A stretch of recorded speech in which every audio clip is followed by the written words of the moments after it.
What's up guys, Barry Game here, back with some more AFK Journey, and today I have finally found one of the solutions for Alsa, which has quickly become my favorite hero in the game. Her biggest downside, we all know this, when you actually take a look at this hero and you take a look at her ultimate ability, Twirling Rocks, the first initial jump of activation of this, she jumps right into the enemy lines and then sits there. And a lot of times gets completely annihilated unless you have her linked up to Thorin, swapped potentially with Ryanair, getting all those extra damage reduction buffs. However, this season has brought the hero and the solution to the problem of the hero at the same time, which makes me scared after the season was going to happen. So we've got the epic version of her ability here, her magic charms that have unlocked, and we have the set for them. I pushed to go for my mage chest just to make sure we got it, because this gives 120 energy after casting an ultimate. Can only trigger once every 8 seconds, but one thing I've really noticed with this is she literally ultimates and then she jumps back out very quickly with a second ultimate. A lot of this does have to do with the fact that I have the Dawn Terra and everything here. We got the exclusive. I heavily invested in this because I use her in almost every single boss battle now with Odie. The combination right now, at least until we get to the endless version, is absolutely insane. And the fact that it only costs 400 right here, 400 energy to do this, is pretty big, because this is literally giving you 120 of that energy right away. So I'm going to show you guys a couple reasons why this is working out so good, and beyond that, her combo ability for season just lets her deal even more damage. So everything about this hero is doing really good things. The fact that she also has two basically layers of rolling boulder, because it deals extra damage when they're affected by multiple control. We got Aaron, and we got her stun ability. Between all this stuff, she does crazy damage. You've already seen that. Now she has some really good survivability. Let's jump into some battles and show you guys what we're talking about. So here's what we're gonna do. We're gonna try to show this in some of the AFK battles that we need to do, and I don't even think I'm gonna use a Ryanair in this situation. Let's just go put a Damien in here, and let's change the positioning up a little bit. Hopefully we can highlight exactly what the issue is in this battle. I'm going to keep it on 1x speed, because let's watch what Alsa is doing. First and foremost, she has to power all the way up to 100 energy, or 100,000 energy. She jumps in. This one wasn't too bad, but you can see how quickly now she's getting her second ultimate off, which is only costing 400.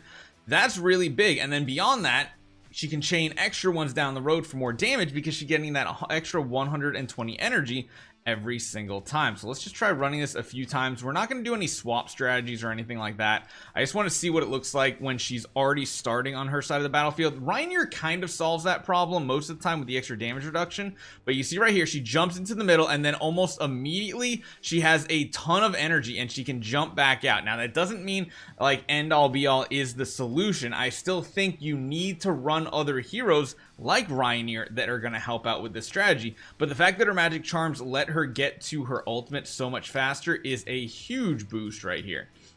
So this is typically the strategy I like running right here. Ryanair at Mythic Plus, with of course like EX10 is like the best version of it in my opinion, but you just having it so that you get the damage reduction on the Alsa does increase her survivability. And then beyond that, now that she has those magic charms too, all these things make her pretty much an unstoppable force. It's very rare for her to even be the first target dead, whereas if you don't have all these parts and pieces, she kind of dies off really fast, as you guys have probably seen on your own accounts or earlier game accounts. And this magic charm combo, the set piece that she has here, just enhances her so much more and increases her survivability.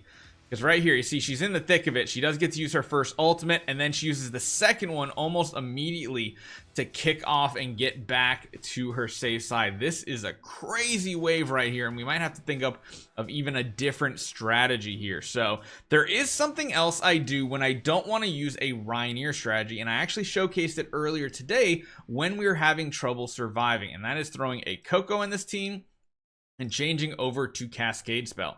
This gets her to a very quick ultimate, which then also gives us damage reduction, and beyond that can hopefully keep most of our heroes alive. The only downside I feel like sometimes of running the Ryanair is that if you're running like Caroline and other heroes like that that want them grouped up, it's almost counterproductive sometimes to swap a single target. If you're doing like an OD strategy with her though, it can be pretty solid. This just seems like an absolutely monster wave with the amount of damage, but you can see the survivability and you can see how many times she's actually getting her ultimate off too. And this is part of the reason why I absolutely love Coco, because Coco adds such survivability even beyond what the Ryanair does, and sometimes it's just a better strategy. So we're really close to beating this one, but this is kind of hands down one of my favorite upgrades that I've had on this hero so far.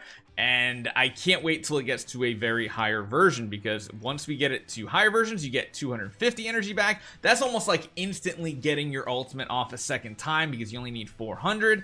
And then we get to mythic and legendary, increases the damage dealt by 20%. That is just absolutely huge in the first place. And then you also gain 20 execution. That gives you 20% more damage to enemies that are below, I think 50% is how that works, after you cast the ultimate. Also, you still get that 250 energy, which is awesome. Still can only trigger it once every 5 or 8 seconds. So this is really interesting, increasing your damage after the ultimate, which I have to find out if you already have those boulders floating above the head.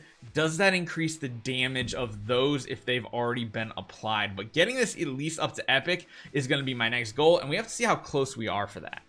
So the downside of Dur's Trial is the fact that only certain ones are open every single day, and this is the one I care about the most. The right there, the mage right there. Now, even on this one, you have to see what days certain things are open. Mage is open on Monday and Sunday. Over here, it's open Tuesday. So Monday and Tuesday are the good days, because we get to hit the actual mage one. Why is that important? Well, your smash hits can get you these chests and everything. Getting a perfect clear also gets you the class specific one. Actually, these I just realized aren't even class specific. Ooh, interesting. But again, pushing to higher heights is going to be important, but getting to the next tier is going to take a little bit more time. Sometimes it's going to be easier than others, but you can see how these have gone. I wish you could view the ones of the sunset and sunrise like on their opposite days. But being able to push these to higher tiers are going to be very, very helpful, because just fighting these in general, like you see, you get random charms just by doing it. We only get 3 Dur's token a day. You can't buy extra ones or anything like that, which is a nice thing to see. And then, yeah, we'll have to see how far we can make it. It's all gated basically at this point by your progression. The server day is really only applying to like the first day's worth of fights and everything. But yeah, this is like the best thing so far that we've had for our Alsa, it feels like. And like I said, I've gone heavily invested into this EA. I'm just going for additional stats because I love this hero, and I think the other one I'm going to be going and improving further is most likely the OD once I actually get the time to do it. Because OD again too, going for the you know, marksman ones are really important because they just increase their battle, which is percent attack and damage dealt, and attack speed, all that fun stuff, and that's perfect for bossing. However, for AFK stages, I'm just absolutely in love with Alsa. So let me know what you guys think. Hopefully you guys enjoy this one. Let me know if you've tried any other special combos out there, and I'll see you guys next time.